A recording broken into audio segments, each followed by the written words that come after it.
Hi, I'm Mike, and welcome to my waffle square, where I obsess about things and you get to benefit from it. In this video, we're going to be reviewing this tiny little neutral density filter. This is the SunnyLIFE ND 16 neutral density filter for the DJI Spark drone. There's two things I really want to cover in this video. Number one, does it work? And number two, is it worth the money? So let's get going.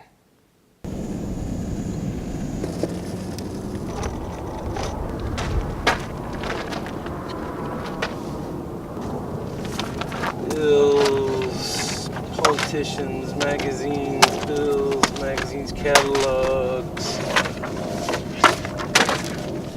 Aha! Got it.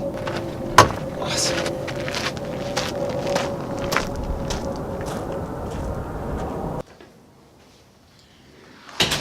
Alexa, clear my calendar. Okay. And Alexa, call the president, tell him I can't make it to lunch. Okay. This might take a while. All right.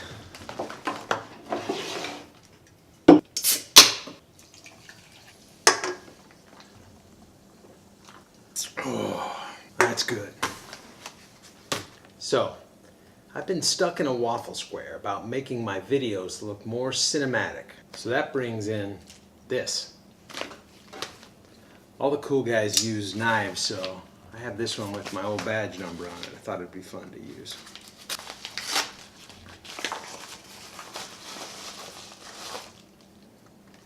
All right. This is the SunnyLIFE ND 16 filter for the DJI Spark. This guy's been on my Amazon wish list ever since I first got my Spark as a gift. But I wanted to wait before ordering more items for my drone to see if I was really going to use it. And I have. I've had a great time with it. I've used it for business videos. I've used it filming the kids, filming the dog, skateboarding, landscape shots. We've had a great time with it. So why an ND filter for a drone? First, let's open it up and take a look at what we got.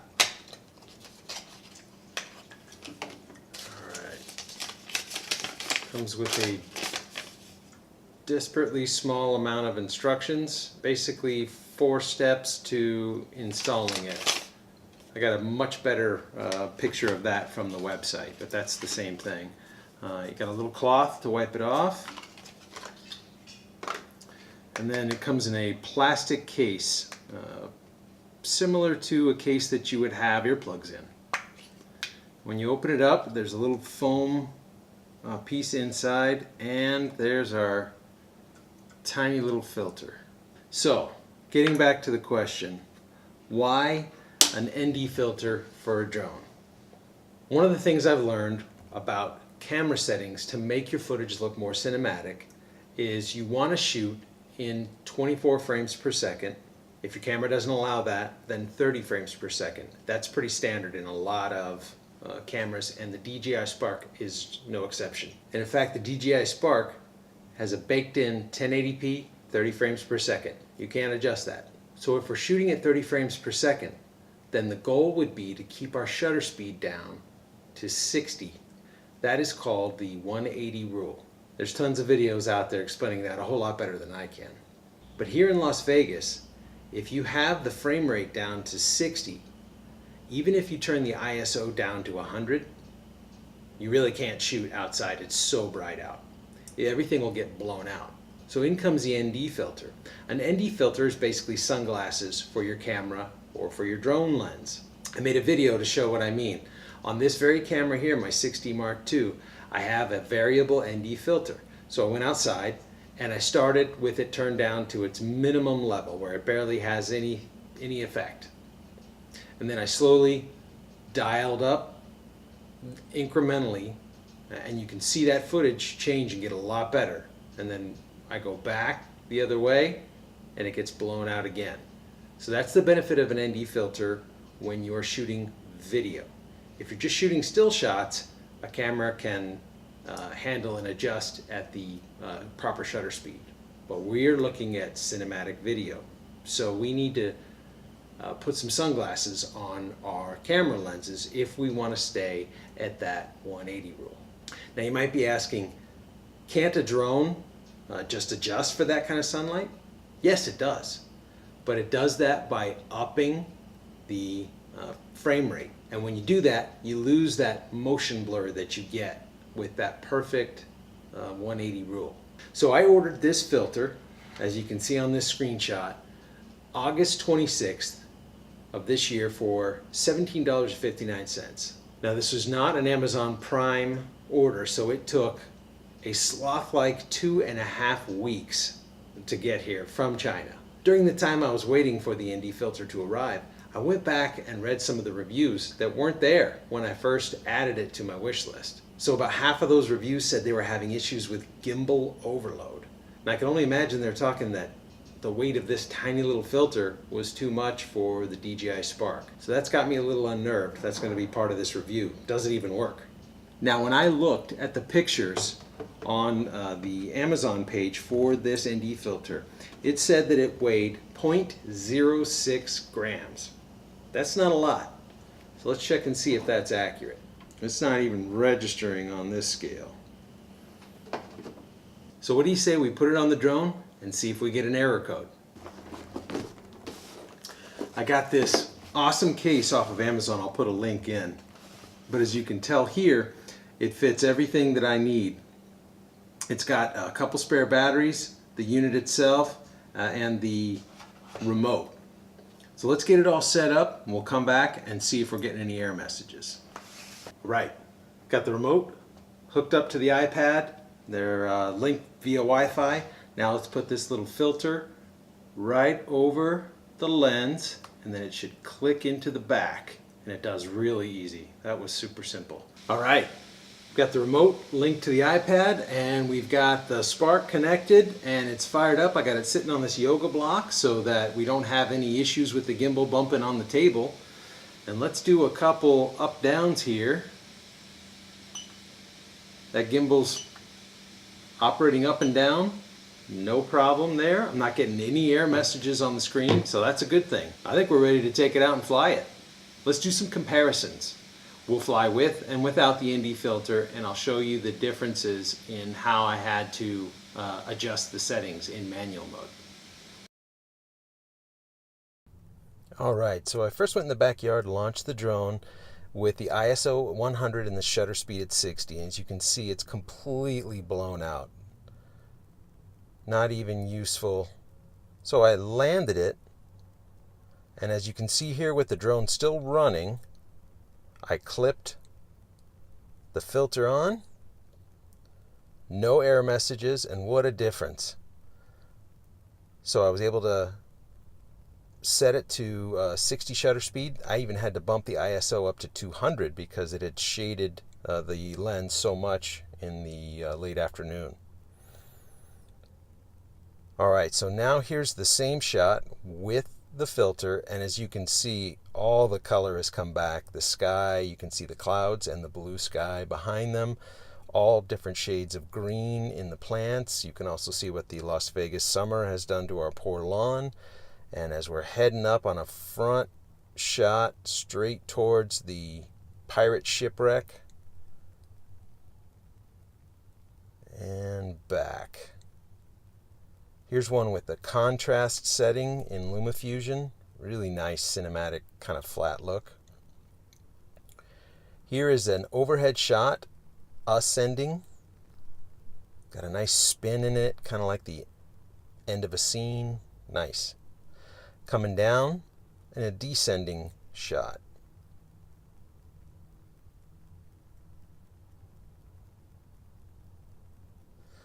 Alright, so the next day I was in St. George, and I decided to launch the drone in an area with a really beautiful red mountains.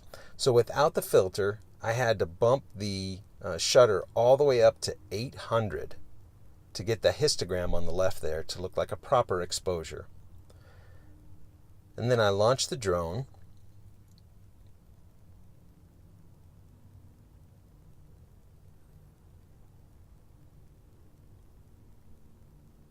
And that looks pretty smooth coming up.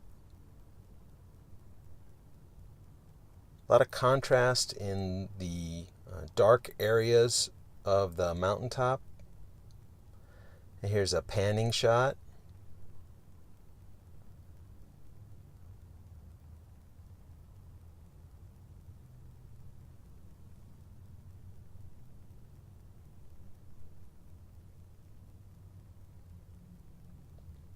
Now here's an overhead shot of a bike trail in the same area. And if you could imagine a hiker or a jogger or mountain bikers down there and tracking them, would be a very cinematic kind of overhead shot. Looks pretty smooth, pretty good color. Now here is a motion shot straight ahead and descending at the same time.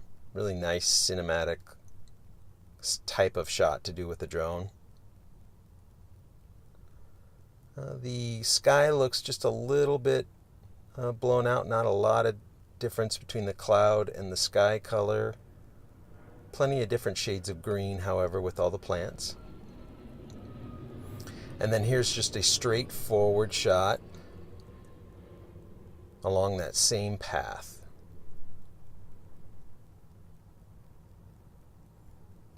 All right, now I attach the filter. Again, Spark is running, no error messages. I was able to roll the shutter speed all the way down to 60, which, remember, that's our preferred setting. You can see the histogram there to the left is in its perfect exposure. Launch the drone. And what I notice here initially is two things. One, the colors look a little bit more neutral, as if you had a log or neutral setting, which the Spark doesn't have, but it looks like it could be color graded later on and bring a lot more out of it because it looks a little bit more neutral, not so much contrast. If you look up in the dark areas of the mountain, there's less contrast there. I also noticed that the sky is a little bit better in this shot, and it looks a little 3D. Now here's the overhead shot. Now to me this looks a little smoother with that shutter speed down, and it looks a little bit more neutral or flat in its coloring. Probably be able to do a lot with that in post. Here's another one. Now this would be that descending forward shot like before. Here's one of another mountain with the pond in the foreground. Sky looks really pretty. You can see a little bit more detail in the white clouds and the blue sky behind it than without the filter. All right, now some more close-up filming of a moving subject known as active tracking with the DJI Spark. Here's without the filter. And I had to go all the way up to 2000 shutter speed to get that histogram to look right. So I launched it.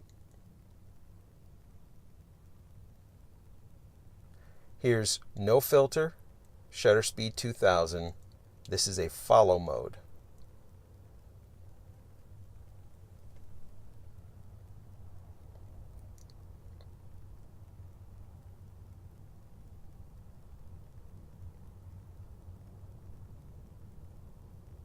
Now to me this looks pretty good.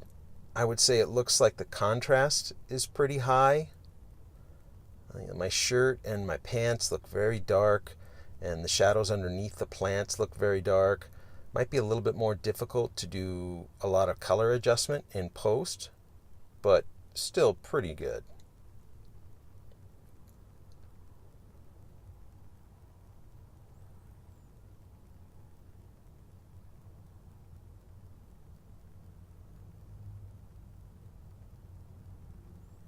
All right, same follow mode now with the filter, and the shutter speed was 80. It was a little too bright out on this day for 60 even with the filter.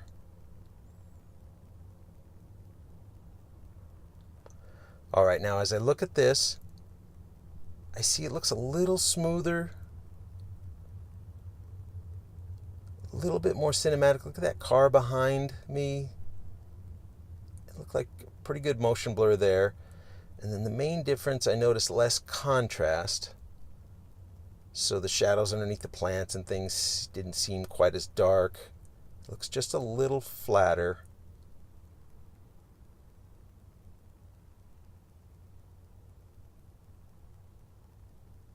Real smooth right there as it's panning around my back.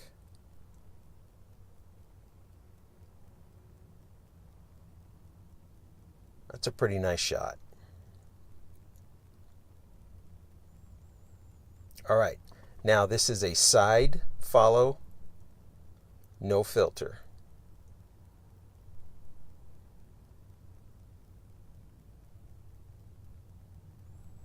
Now with the filter, pretty much the same findings I had following from behind, where it looks like the contrast is down a little in the shot, like you can do more with it in post. Nice and smooth. But both shots are pretty nice.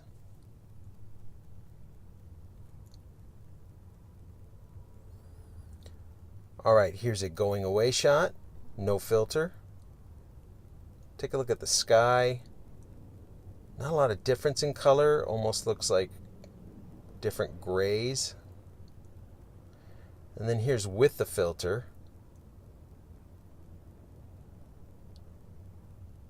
A little better sky shot. Both look pretty neat. All right, here's a fly around. So this would be kind of like mimicking a jib in a major movie set. Here's no filter. By this time in the afternoon, it was getting kind of windy. And to me, this looks kind of jerky. Jerk, jerk, jerk, jerk, jerk. But it wasn't much different with the filter. The coloring on this shot I thought was a lot better. But it was still kind of jerky, and that might just be the wind. Well, that's my testing. Let's summarize. In the beginning, I set out to answer two questions. Number one, does the filter work, or would it cause issues? Number two, is it worth the money? So number one, does it work? Absolutely. I had absolutely no issues with it. I never got a single gimbal overload error or any other error. And as you can see from the videos, I applied the filter while the unit was turned off and while it was running. And in neither case did I receive a single error message. So the filter definitely works. Also, as you could see from the video, it dramatically lowered the exposure rate. I was always able to get down to 60 frames per second, which was our preferred setting, or 80 frames per second, one step above. So it definitely did its job. Now question two, is it worth it? That's more of a subjective answer. I think you have to make your mind up for yourself. And what I mean by that is, I believe that there were some instances where I could see an improved, more cinematic look, such as motion blur. I liked the more neutral color balance that I got that looked like I could do more in post-processing with it. It definitely lowered the harsh contrast, but perhaps I was just seeing things I wanted to see because I purchased it. Let me know what you think in the comments. Let me know if you saw a difference one way or the other. I'll be the first to tell you that in the hands of a better pilot, perhaps the Spark along with this filter could achieve more cinematic footage. And now a note to any trolls that might be out there watching this video. As you can see here, I didn't leave litter on the ground. I don't hate the environment. In fact, I ran right over and picked it up. And secondly, if you think I'm chasing my youth by riding a motorized skateboard around, number one, you're right. But number two, that skateboard was a Christmas gift to my kids. I had to put a chalk mark on it to point in which direction it goes so I don't break my tailbone whenever I get on it. So relax. I was just using it as a vehicle to test out the motion tracking. And finally, if you have any inclinations about commenting why I don't just buy a professional drone to get truly cinematic footage, such as the Mavic series, I have an easy answer for that. I'm a working dad with kids. This drone was a gift and I love it. So I'm trying to get the most out of it that I can. And I would imagine if you're watching this video, you can probably relate. If you found this video helpful, will you please give it a thumbs up? It would really help me out. Plus, I'd love to hear your comments. So that's all for now. Join me for my next obsession. Thanks for watching.